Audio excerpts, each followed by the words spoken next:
Pindot gina, may dagat yung flavor. Sige mo sa... Ay naman si Kaluloy. Address siya pwesto. Sa Kapitan. So guys, ang atong kaigong nga isa. Nagtakilit ang Di, natural guys. Ano ka? Oh, dangkit tunat, pakaonan na. Di na ba na, pwede na makaon. Dan. Nagtakilit. Oh, wow. Yung ray na naging tunat guys, oh. Ay, kaon niya. Madam, Kaon siya. ano na siya madam? Ano ning Ara guys, wow. Sarap ng Dunkin Donut. Ang baby donut. Andiyan niya sa pad. Ang akong gikunan ba? Kaigong. Hello mga kaigong.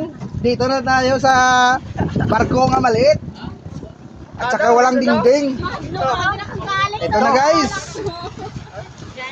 Ito guys, oh, wow. Ang laki-laki guys. Oh, oh. Ito ng anak ng pating guys, oh.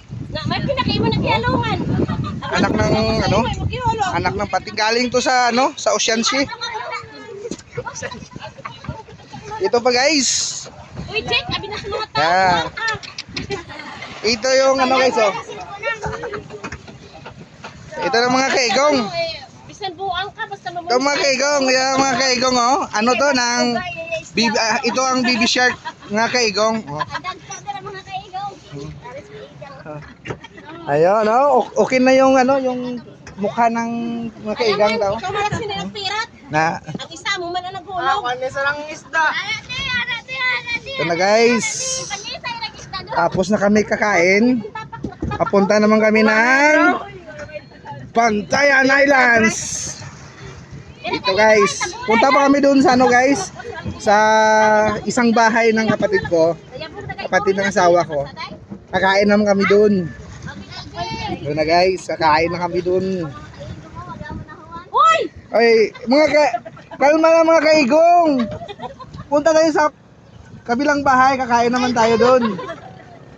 Maguro viewers, ikakwan lang. Oh, ito guys. Yung lang ko guys, follow at subscribe. Ito na guys. Kapunta na kami ng Bantayan Islands sa Cebu. Che!